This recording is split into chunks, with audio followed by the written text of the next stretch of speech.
Spin a yard with me. Ha. Brooklyn, champion. This for all my niggas locked down, you heard? Check it out. Play humble for a minute, you bitches, but now I'm finished. Any incidentals, my niggas leaving you with the dentist. Flossing for these bitches, got most of you cat finish. On the hook for real, got you curled up like a strident. I had to pivot the mission, cause I was tripping.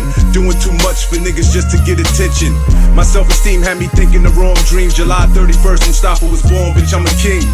You lying king, you ain't never put in pain. Spun a yard, clapped a nigga for calling you out your name. Been in cuffs, roughed up, COs kicking your face. On a drive, 4 bags, maneuvering through the state. Kawasaki, Elmira, Marcy, mid-state. Rest in peace, Robert Brooks, we all feeling your pain. Never been on the dance floor, seeing your mama ache. Tears streaming down a pretty face, only the real relate. Spin the yard, nigga.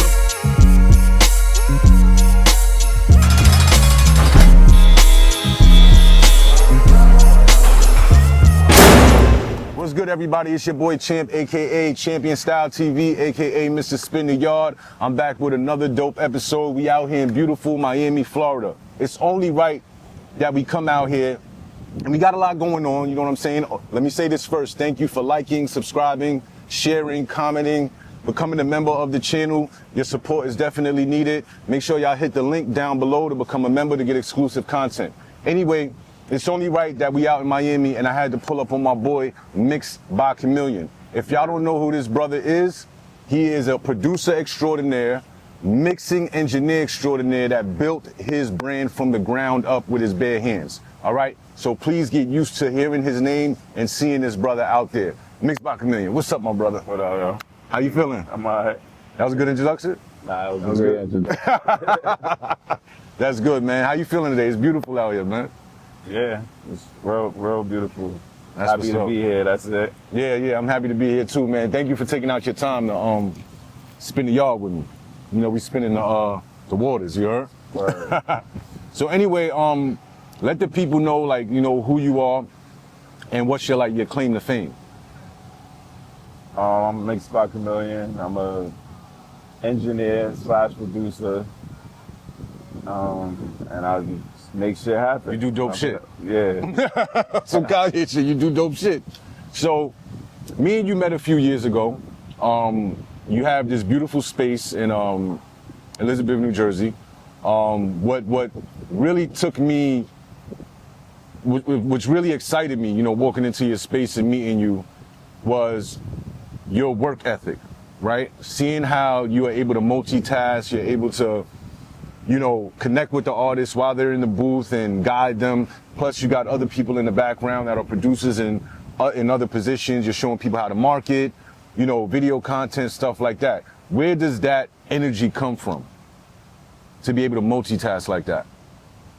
I feel like that's just me. I always was like a person to, you know, if I could help anybody, I always help where I can. Right. You know what I'm saying? I like to put things together, even people that wouldn't normally be together.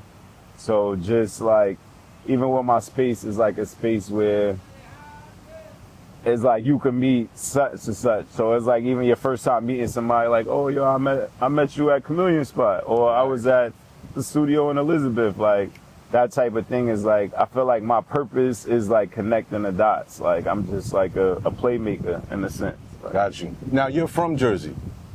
Yeah, I'm from Jersey City. From Jersey City. Shout out to Jersey City. You Jersey City. when did you actually like start producing? Because I know it started with that. Nah, I started out DJing. Okay. I started out DJing, and then I got into the studio. My man All Out was my DJ partner. Mm-hmm. And one day he just woke up and he said he wanted to rap and shit. So I'm like, what? Like, all right. So we ended up going to studios, and I was looking at what they was doing, and it was just like they wasn't doing what needed to be done, especially like, I don't know, the studio atmosphere that I had painted in my head. It just wasn't that, and I just felt like it was a void. And then even with him rapping and I was DJing, it was like he was like my partner, so it's like however I could help him.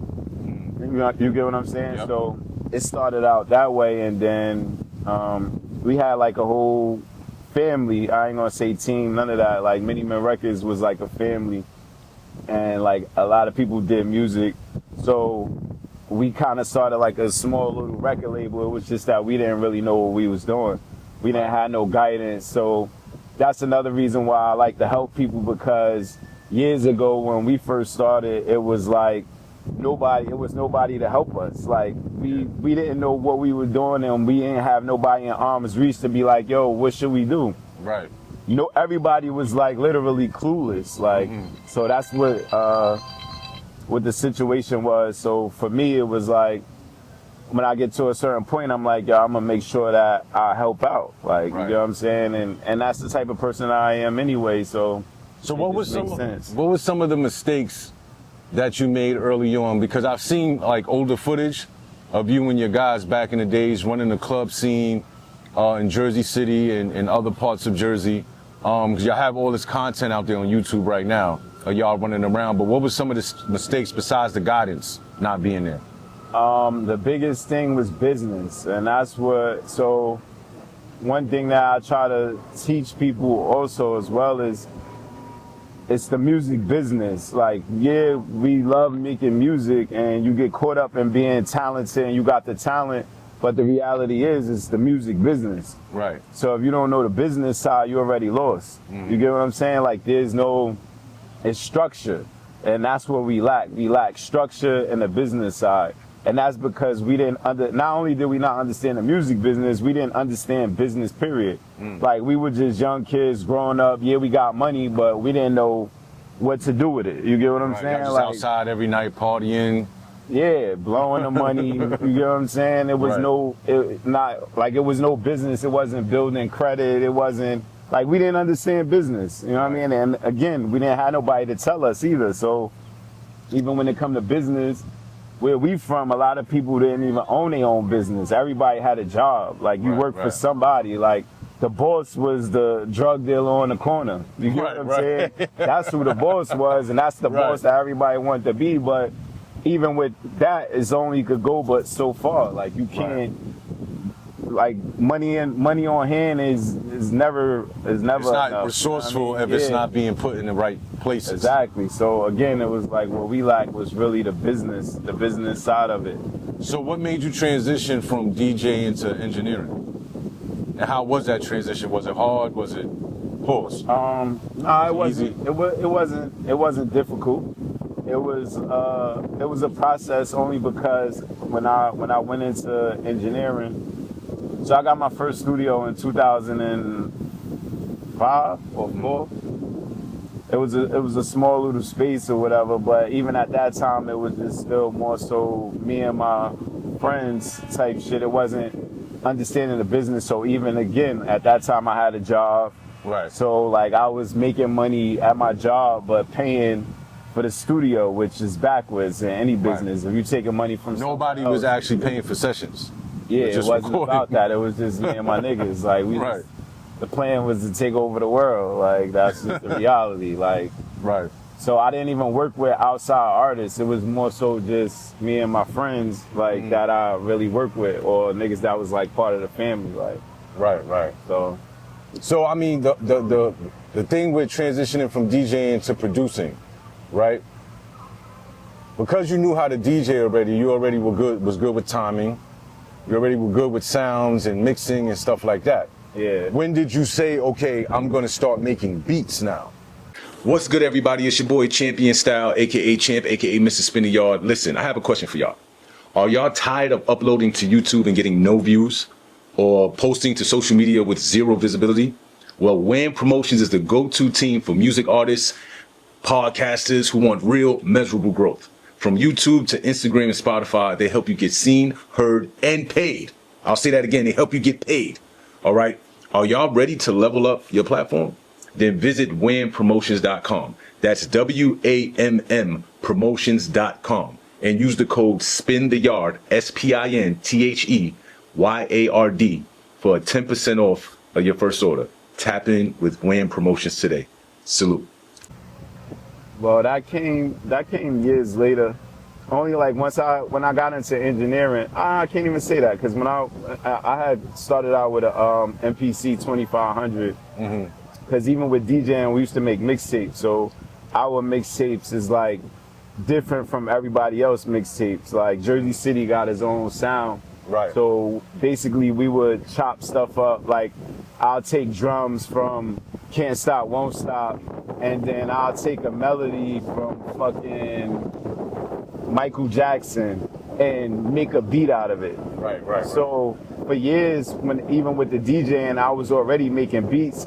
It was just not, I'm not even gonna say it wasn't real beats because it's still the same thing today. It's sampling, it's using a sample and chopping the drums up, programming. So it's kind of still the same thing. It's just, it wasn't for real songs, I'm gonna say that. Right. It was just for entertainment purposes. It was for Jersey City mixtapes. So like I'll make a beat, a double beat, that's what we called it, or it could be a triple beat, whatever. Like that means like I'll take drums from here, melody from here. I might have drums from here, melody from here, and the bass from How About Some Hardcore. Right. That's the bass. The melody is Michael Jackson, and the drums is Can't Stop, Won't Stop. Right. And then mix it with Tiara Marie's song. Right. As added vocals. As the vocals. So it's like I was already creating a whole song, but it was labeled as a mix. Right.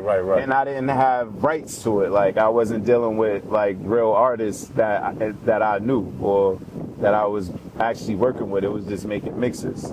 So when you started to make this transformation from DJing into producing, how did your friends take it? Were they supportive? Were they like?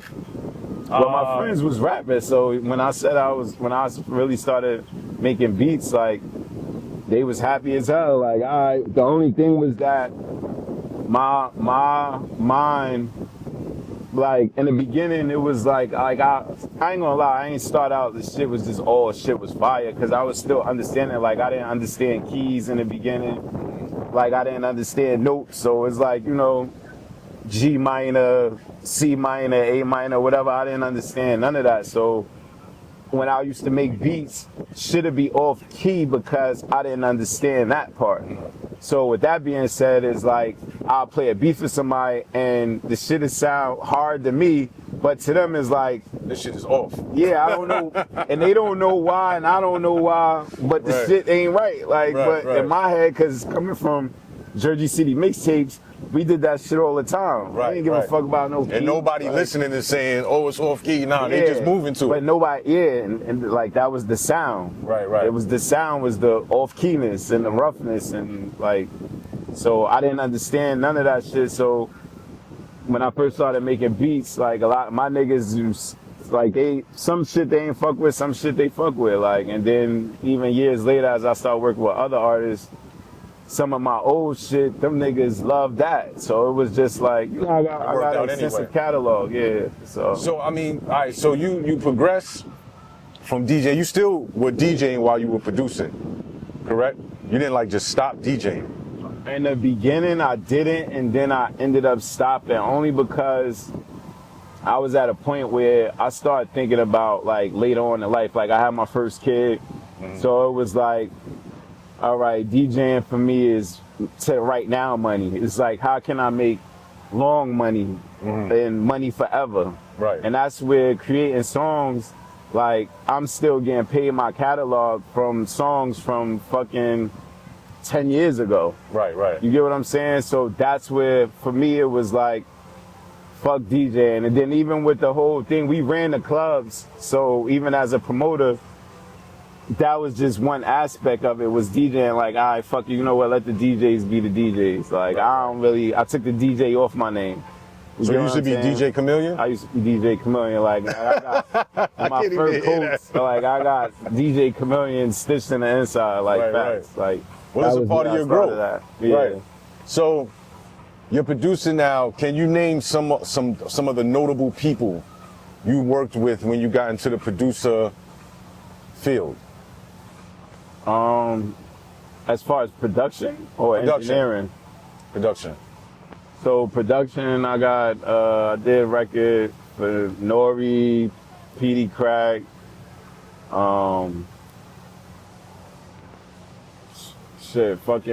Fredro Star, Hard Luck, Crush Calhoun, DiBiase, Shatawale, Jim Jones, Davies. Right. I got You got My an extensive catalog is catalog. extensive, yeah. And on the mixing engineer side, I know you work with some notable people as well. Yeah, so the biggest record I did was it was with Wale and Beyonce. It's on the Lion King soundtrack. Right. The song called Already. How did that happen? That happened because Shatta, so when Shatta come to America, he actually works with me. So when he did the song for her, he did it back in Ghana, and when he sent the files to them, I had nothing to do with it, but when he sent the files to them, they couldn't figure out how to convert the files to put into Pro Tools to the record. Mm-hmm. They couldn't figure out how to convert his files because he used Cubase, and in America we use Pro Tools. Right. But even going back to DJing, I use all of these programs, like from Cubase to SoundForge to Fruity Loops to everything. So I know how to convert everything. Mm-hmm. So basically, it was like a day before it needed to be turned in. He already sent it to them. They loved it, but they couldn't figure out how to convert the files to actually mix it. So he hit me up and shit and just asked me to do it, and I did it or whatever. And then I sent it in to them, and then they loved it. Like, and it was just basically. How did you even meet him though? Like, how did that connection even happen? So with Shatta, I met Shatta. I actually worked with a few artists from Ghana, but Shatta, his American. I'm not sure if it's his American manager. His name Leslie though. Leslie, I used to actually, when I was doing party promotion, I used to promote at Leslie Club. Right. So at Leslie Club, me and Leslie ended up having our own relationship, and he knew that I had the studio or whatever like that. So when they brought Shatta to America, they took him to New York to all the big studios and shit, Quad, fucking Penthouse. Yeah, or he took him there, but he couldn't catch a vibe, and so he Shame told on you Leslie, engineers. he told Leslie or whatever. So Leslie called me and was like, I want to bring Shatta through. I didn't know who he was at the time, and he was already big everywhere but America. So when he brought him to me, he loved the studio and he loved me. So we just started working together or whatever like that. He's literally told Leslie, like, when I come here, I don't want to go nowhere else but here. Like, this way I wanna come when I come to America or whatever like that. So I've been working with him ever since. That's dope, man. That's a testament to your creative and professionalism. Yeah. With mixing and producing. Now, what's the record called? That's on the Lion King soundtrack with him. Already. And that's and to this date, would you say that's one of your biggest accomplishments as far as engineering? Definitely. Yeah, I would definitely say that. That's big, bro. Like that's big. For all y'all that don't know, now y'all know. Like, this is the type of shit that he does and more. You understand what I'm saying? Yeah. So now, I just want to go back to the DJing thing again. Now, did you create a sound, or did that sound exist with the Jersey City sound? Or did you take it and you catapulted it? So with the Jersey City mixtapes, basically I didn't create the sound. It was already a sound. Like so that's how I started out DJing. Like, I used to buy all the mixtapes and shit. Like, I used to have the radio, the Sony radio. I used to go buy all the mixtapes. I was fucking probably like 12, 13 years old. And then my man, Big Will, shouts to Big Will, he actually lived a couple doors down from me. He knew how much I love this shit, like love music, because music was already in my family. Like, how's that? Well, my grandfather was a musician. He used to travel and basically perform everywhere or whatever, and he played piano, sing, all of that. So, and then I had uncles, family that was DJs, and like basically music ran in my family already. Right. But my family is in Virginia, and then we was in Jersey. So even with that, it was just like, it's just different. You get what I'm saying? Like, I'm more closer to New York, so there's more opportunity here than down there. Like, my grandfather had a tour bus, so he understood it more. I was young. Right. Know? But you took a liking and a passion to music because you seen it around you. Yeah, so with the mixtapes, that was the thing. So my man, Big Will, he was just like, yo, tell your moms to buy you DJ equipment. So I'm like, yeah. Fuck it. Like, I'm like, yo, Mom, I want DJ equipment. Right. And she was like, all right. So for Christmas, she had got me my first setup, which was 1200 Techniques. Nah, see, that's where I ended up getting it later, but I started out with Gemini. Okay. And then it was these turntables called BD10s. It was belt drive. These was like the worst turntables in the world I ever had. Like, you couldn't scratch on them, but shouts to my man Shannon. Shannon came through my crib and put the plastic. Real DJs know what I'm talking about. He took the plastic out of one of the records and made it a circle and put the plastic on the plate, and plus with the pad, so I was able to scratch it a little bit. Like, it was like impossible, but it made it possible. Like, you just had to be nice. So by the time I got the 1200s, shit was way easier because I did this shit on BD10s, which was belt drive. Like, right. That's how I felt. Not to cut you off. That's how I felt like being in prison, and I learned how to produce in prison on a keyboard. Right, on a Casio CTK 4000. You understand? So that's like having the bottom of the barrel. You only got 6 tracks to work with, and you got to put as much sounds and everything and layer it as much as you can.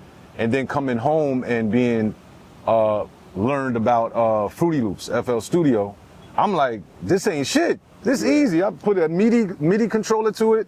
Now I'm able to really flex. You know what I'm saying? So I know what you mean by that. When you have the minimal shit and you get the professional shit, the sky's the limit with that. That was the thing when I went from using the MPC to Fruity Loops, because that shit was like the same thing. Like with the MPC, there was a lot of sampling and shit that I had to do, but even with that, you had to track it out. Right. So by the time I got into Fruity Loops, I was able to, like, I understood a lot, but I didn't understand Fruity Loops. But with Fruity Loops, there's so much more I was able to do. That I was already doing shit with the MP, but with Fruity Loops, it just made it 20 times easier. That's a fact. So as of late, you've worked with a lot of notable people. Like, I've been in the studio, I've seen it on the gram and stuff like that. Like you said, PD Crack, Capone from Capone and Noriega, Ching Lotto. Yeah, shout out to Capone, Ching. Ricky Batts, Fredro Stars, you said. You were in a video recently as well. But you have some more stuff that's coming out from artists that you've worked with, correct? Yeah, so I did. So even right now, a lot of things that I did last year still haven't came out this year yet. Right. So, and I'm still working at the same time, so it's still like it's a lot going on. So again, as of late, like 2023, 2024, you were working with Kaki Ka, right? Yeah. And how did that happen? I see him blowing up all over the place right now. So with Kai, my uncle is partners with O, and they have O Gates. Yeah, with right. O Gates. Shout out to O Gates. So yeah, basically that's their artist or whatever. So I met Kai, and I sent him a beat, and he did it on one of them mic drop things, right. And then we just ended up working together or whatever. Right. So, yeah. So you've mixed for him as well, correct? Nah, I never was just production. Yeah, just production. Right. So how do you feel about like the success of Kaki Ka right now with everything going on? I'm happy as hell for him. I'm happy for all of them over there. Like even my uncle, Kyle, everybody deserve it. Everybody been working in their own way, right. And it's like to see it come together. For me, I'm happy as hell. Like it's not even a point of me working with him. It's just seeing it from the bottom and I'm happy like. Just to see people successful and all of that, like right. I'm the guy rooting for it to happen. Right. When I know you, it's just even better for me. Right. Even sitting in the background, like I'm inspired. I met you again years ago, and you've introduced me to a plethora of people coming to your studio, and meeting your uncle Keek. Watching him work with his son. Shout out to Keon, and me. Doing a little work with them. But seeing your uncle figuring it out as he went along, you know what I'm saying, and not giving up. Yeah. You know what I'm saying? Now he has a plethora of artists, and they're starting to get their motion Again, shout out to Kaki Kai for the new record he got out with Friday and Meek Mill. I know they was just in Brooklyn shooting the video. Yeah. That's fire. I would have been there, but I'm down here. Yeah, so. we down here in Miami. Yeah, I definitely would have been there for that. And so, right now, I know you're working on rebranding yourself, right? How important is that? You know, you go through these phases of going through the mistakes, learning from the mistakes business-wise. You figure certain things out, and then you like, all right, when does it come to the point where you like, yo, I need to start rebranding, I need to re-strategize? Even though you have all the success you have. Yeah, so for me, it's just, again, like, it's more so structure. You get what I'm saying? So it's like when I get to certain goals that I set for myself, Right. then it's like, all right, I did this goal. All right, what's next? So even recently, I just went back to the drawing board only because I understand marketing and everything. Last time I did marketing, that's how I got where I'm at now. Right. But it got overwhelming because I didn't have the team. So now I got, a few people around me. I'm rebuilding my team, and I've added more people on. So for me, it allows me to be in Miami, and the studio is still running right now. I got, I wasn't able to do that before. So now with the rebranding, it's like I'm going to add them in, and I'm also going to help them get where they trying to go too, because that's the thing is like you help build people up and they'll help push you up. So it's setting the foundation, and then you just build up. Right. And I just want to tell everybody out there, the intro that you heard to this interview, he did that beat. Yeah. So anytime you hear the tag, mixed by Kamillion, that's him, okay? The fire freestyles y'all hear me doing on my intros that y'all love so much, mixed by Kamillion do it. I literally will go to him and say, yo, bro, I need this beat done over. Can you do it for me? And within 5 fucking minutes, he has a banger. All right, so I'm just letting y'all know how creative this man is and how creative he invigorates me to write. All right, and inspires me to write. And he records it, he engineers it, the whole shebang. Like he's a one-stop shop. What's next for Mixed by Kamillion? What can we look forward to? Well, I'm about to, so years ago I made like my own albums, like with... Yes, I'm sorry, not to cut you off. Can you talk about your streaming, bro? I remember, yesterday you showed me your streams, right? Yeah, I'm at like 407 million. Right 400 plus million streams globally. Yeah. Yeah. Like, and this is that's not even including Apple Music. That's just Spotify and YouTube. So it's more than that then? Yeah, it's more than that. Okay, so that comes from just your catalog from what you was about to talk about, your mixtapes, as well as all the people you worked with.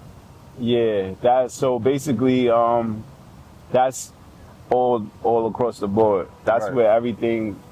It's not even everything that I've done, it's everything that's registered properly. So even with me, like even with this next go round of marketing and just working, when I get back, it's becoming like I never used to pay attention to the scoreboard. So that was my thing, is like I work, and then I never look at like what I've done. Like I never look in the rear view, or even a lot of times I'll never really live in the present. Like I'm so much thinking ahead that a lot of things through the years then got messed up. So even like right now I'm at over 400 and something million streams. That's only for 500 and something records. I do at least 2,000 records a year. And I've been doing this for years. So with that being said, is a lot of stuff needs to be fixed, because it's not. So even with those numbers, they're not even accurate because my credits is not fixed how it's supposed to be. And I come from working with artists, and them not, when they register it, they're not adding in, because I'm not under a label. Right. Usually when you under a label, the label will make sure all of that shit is proper, or properly put down or inserted as admin work. Like I never had an admin. Right. So that's why my numbers is not accurate. So I'm pretty sure I'm over 1 billion. Yeah. It's just that I'm not like I'm only at those credits is only for like 500 and something records, and it's nowhere near accurate. So are you actively looking into trying to fix that, or are you just like whatever? Definitely, that's part of, again, all of this rebranding right now is literally all of that is getting it fixed. Like, I got an admin, I got a publishing deal, I got things that I didn't have before. So with these people that I'm working with, they're fixing all of this stuff. Because there's even money that I'm missing too. There's a lot of money that I'm not being paid because my stuff wasn't right for so long. Got you. You get what I'm saying? All right. Now, for any up and coming engineers, DJs, producers, what wisdom would you give them in order to be successful? I would say learn the business. The business, again, like, see, that's like, I don't want to take away from the creativity, because that's where, when you get into the business side, it fucks with you mentally. Well, at least me anyway. Right. Like, I like to wake up every day and create and be a creator.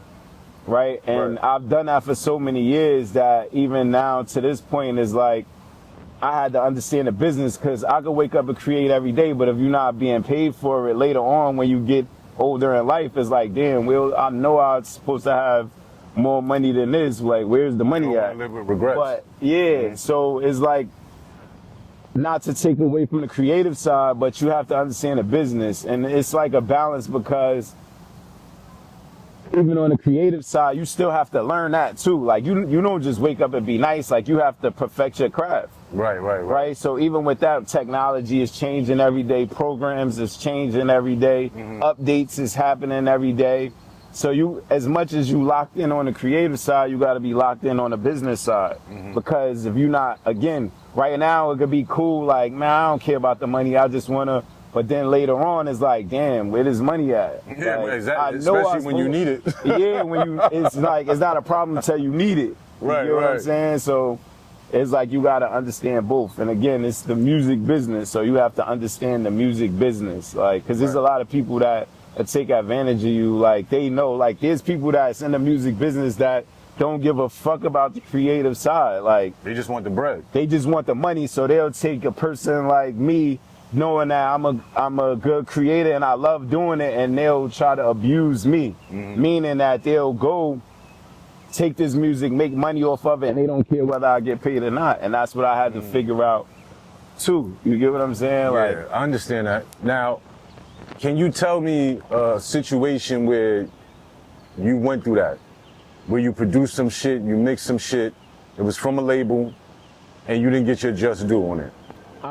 I mean, I had a few situations like that. I don't really want to say the names, only because with the artists, I got that relationship with them, and it's not their fault. So I don't want to put it out there like, yo, this artist did this to me. It was more so on the label side, like their situation, they got fucked in the deal. You get what I'm saying? And with them getting fucked in the deal, I get fucked in the deal, because I did the production and everything. Like I said, it's work that I've done that my name is not even on, that is not under my credits.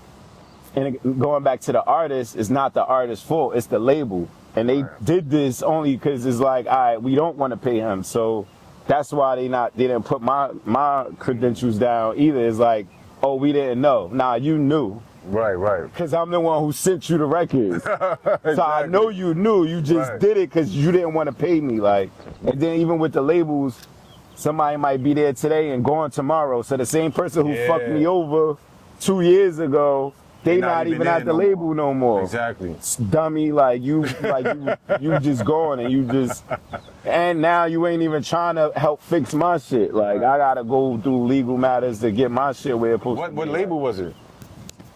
Well, one is Rock Nation. Okay. Well, which was Equity, but they switched it over to... Well, Equity was a distribution, right? Equity was under Rock Nation. Right. As a label, as a distributor? As a distributor. Right. It was a distribution company. Right. And it's like, even with that, there's nobody to, like, who the fuck? There's nobody to even talk to. And then even all the people out, you get spent 20 times. Like, nobody know nothing. You know what I'm saying? Like... Well, what I would say is that it's good that you learn these things. You're able to share the wisdom. I'm glad that you finally are having your space structured where you are now outsourcing responsibilities.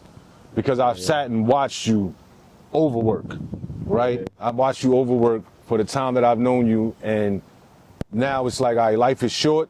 You never know when your number's gonna get called. I need to outsource these responsibilities because I know what I've done. I know I've laid a foundation, and it's good that you have people on board with you that see your vision and want to see you propel further in the stratosphere. How can everybody follow you? Where can they find you at? You can find me on Instagram at Mixed by Kamillion, MIXEDBYKA million, like $1 million. And really, that's mostly what I be on all the time. Other than that, I'm just, I'm in real time. That's what's up, man. Again, bro, I appreciate you being out here with me on this beautiful day to spin the yard. Yeah, You know what I mean? I look forward to more work with you. Again, make sure y'all follow Mixed by Kamillion on Instagram. DM them if anything, if you want to try to book sessions. You need production work, you need mixing work, engineer work, videography, sessions for fun. There's all kind of things that this man has to offer at his space, and he's professional. Love y'all. Hit that like, hit that share, subscribe, become a member. Salute.